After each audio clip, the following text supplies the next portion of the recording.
This chart from our big 5e weapon system survey reveals 7,500 people's satisfaction with each weapon in D&D 5e, showing the percentage of people who voted to keep a weapon as is rather than changing it in some way or even removing it from the game. There were some clear favorites like the longsword, longbow, and shortsword, and some very clear not favorites.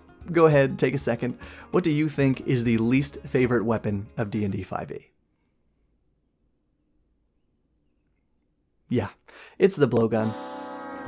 And it might genuinely be the worst weapon in D&D 5e. First of all, yes, it's the only weapon in the game, besides the net, that doesn't even use a die for damage.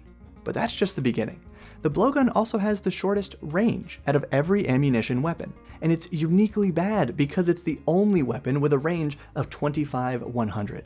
Why didn't they just make it 30-120, like a handful of other ranged weapons? Sure, it would still have lower damage, but then it would at least be comparable to the sling, right? No, because the blowgun also has the loading property, and unlike with crossbows, there's no blowgun expert feat to avoid this, so you can only ever attack once per turn with the blowgun to deal your single point of damage.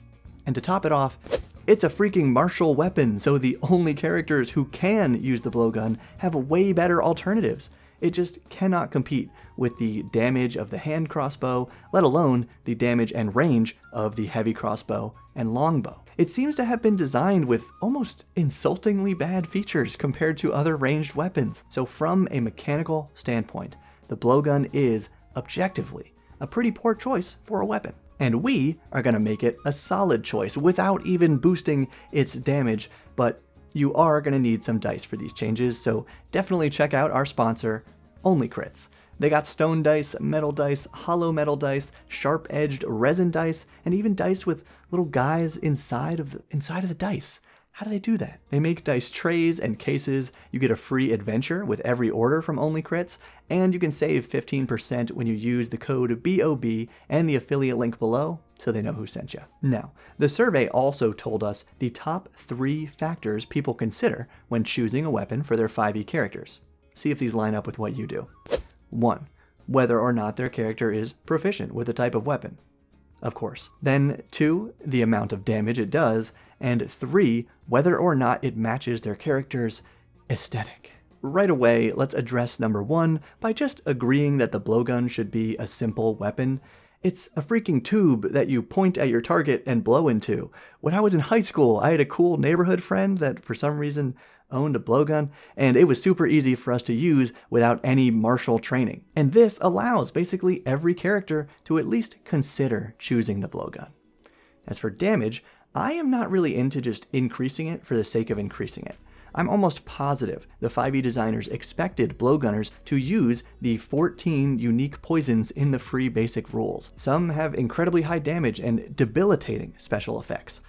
However, the general poison rules have their own problems, so I think we could just decide that blowgunners use like special needles that just contain the poison, so they don't need to worry about wasting an action to apply it, and the poison only retaining potency for 1 minute. Preparing these needles would just be a rest activity, like a caster preparing their spells. And this creates great opportunities for your blowgunner to collaborate with your party's rogue, ranger, wizard, or artificer, or the DM to make some awesome new types of ammunition. And if you like this player engagement piece here, give this video a thumbs up. Next, capitalizing on the aesthetic of the blowgun is easy. When attacking in combat, the wielder can remain perfectly still, makes almost no sound, and fires a projectile that you can barely see.